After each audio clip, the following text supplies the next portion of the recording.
I've been discussing tonight. This version is called Shiva, partly because Shiva is the lord of meditators, and psychic skills are most common among people who do spiritual practice. So those of you who've been wondering, wanting to see it, there it is. And when we're done, it'll be possible for you to come up and take a closer look at you if you like. So there it is. And before I move on to the material that I have for the second part of tonight's talk, I was wondering if anyone has any questions about the technology. Yes? When one puts it on, and it is turned on, what kind of physical sensations? Not much in the way of physical sensations. Using the session design that's proven most effective. There's typically a mild altered state that comes at the beginning of the session, which lasts about 45 minutes. And then towards the end of the session, the person can actually find themselves becoming a little bit fatigued or relaxed, very relaxed. Their mind tends to want to shut down a little bit because the target of the stimulation is on the right side of the brain. Right hemispheric experiences and phenomena tend to dominate the person's awareness. And one of the most easily noticed right hemispheric phenomena is fatigue or relaxation. Anybody else have something to ask? Yes? Can you use this without assistance, without supervision? Yes. No problem. It comes with instructions and how long you're supposed to do it? Yes. If you were to obtain one yourself through spiritualbrain.com, then this would arrive in the mail requiring a little bit of setup. And there's a software, and all of the instructions to use it are embedded in the software. And that's important because we want to make sure that no one has access to the signals without at the same time having access to the information about them. As soon as you separate the technology from the information, manuals get lost, material is forgotten, that's when it's possible for people to make mistakes. Not that any of those mistakes would be harmful, but we want the technology to be effective, and keeping the information right at your fingertips all the time is one of the best ways to do that. Yes? As far as the pulsing, the signaling, it sounds like he just randomly picked a style of pulsing. There wasn't any kind of intention behind it? Or?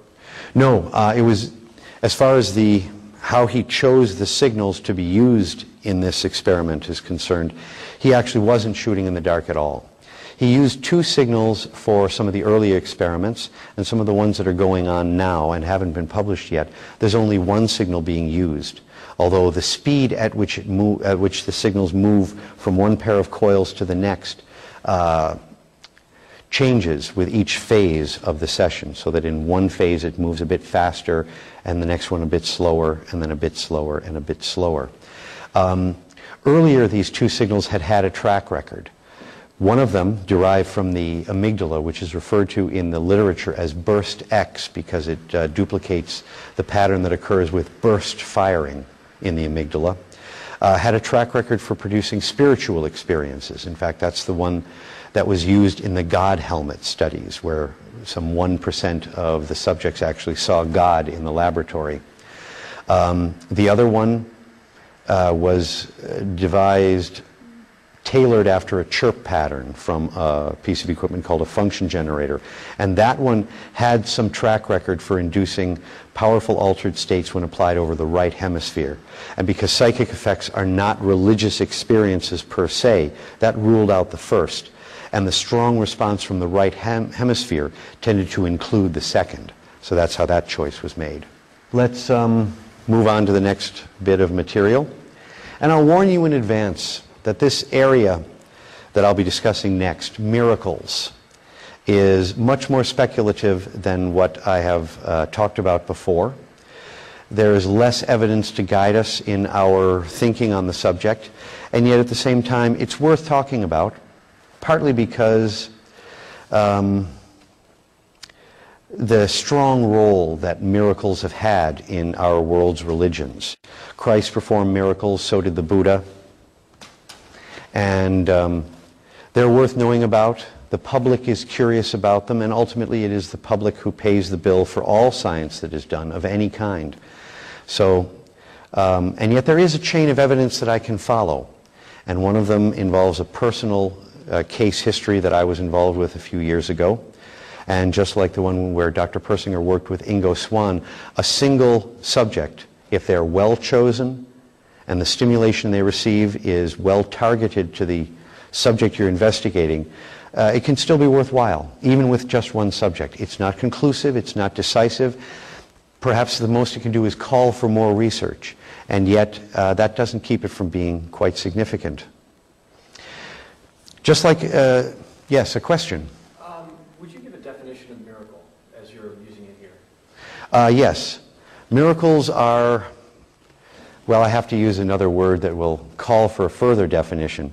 Non-ordinary. Miracles are non-ordinary events, events outside the normal range of experiences that can be explained with medical neuroscience or the normal mainstream laws of physics. And just like with psychic phenomena, I wasn't talking about all kinds of psychic phenomena. Anything to do with tea leaves doesn't fit into the discussion that I just gave you. We're primarily concerned with miracles that have their source in human consciousness. So, for example, I will not be offering you a deep explanation for the tortilla that manifested in my kitchen the day before yesterday, bearing an image of the Virgin Mary. Miracles from God, and that is what tortillas bearing an image of the Virgin Mary will be taken as. This is a sign from God, a gift from God, are different from miracles of mind.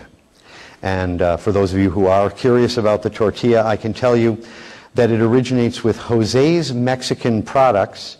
It's a corn grande, and it was made in Salinas, California. So if anyone...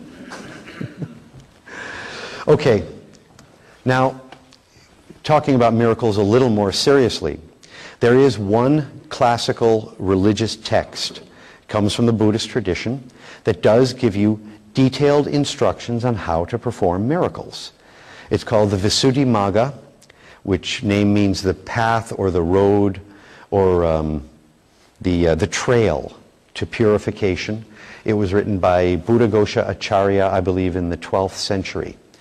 And this is now, 1,500 years after the Buddha's time.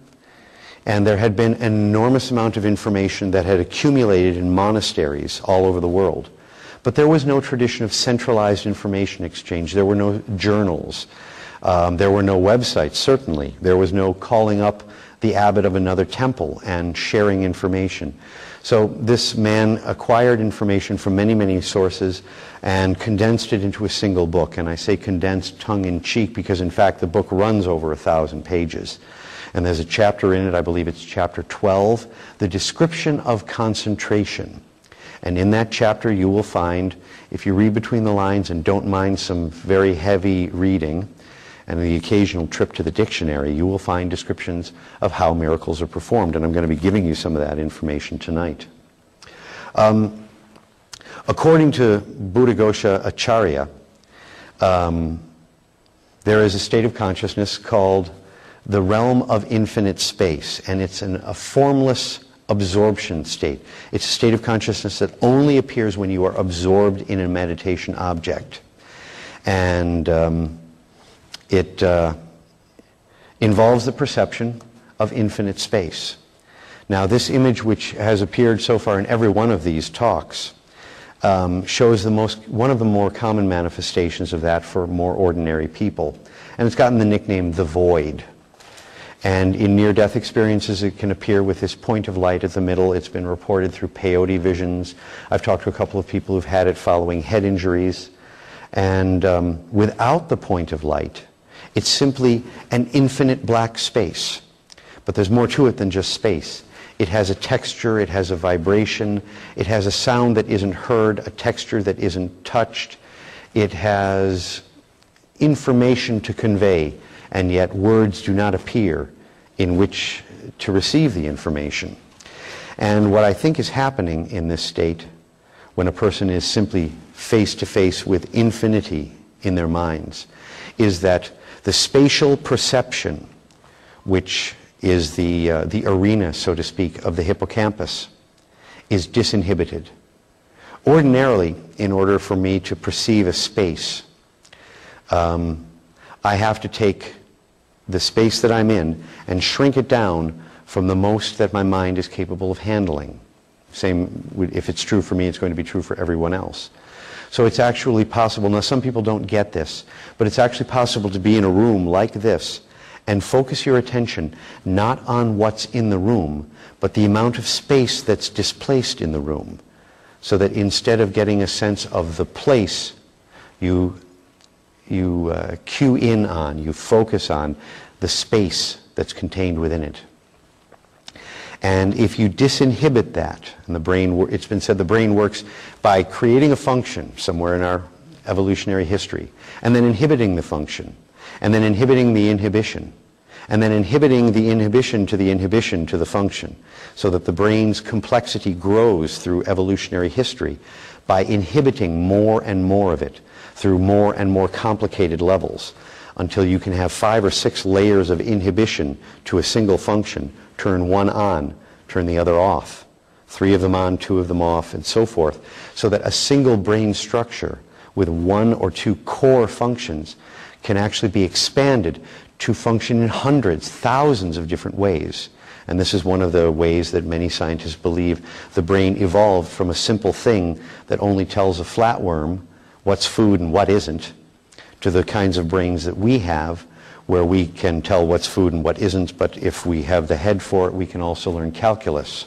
And I sincerely hope that will be the last mention of calculus that we have tonight. Again, it's the hippocampus on the right side.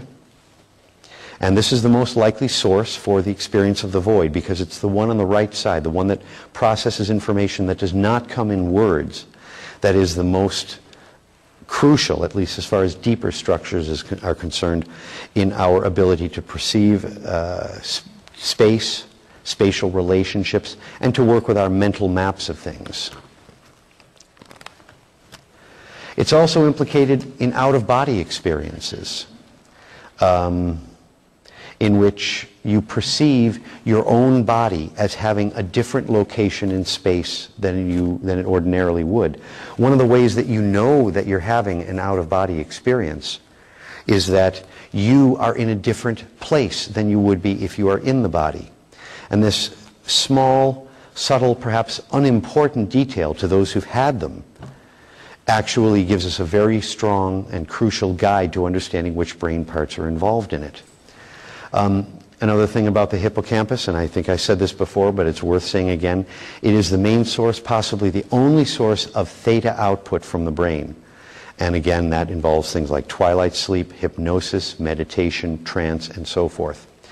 And in order to give you all a first-hand taste of what the hippocampus can do, and why the one on the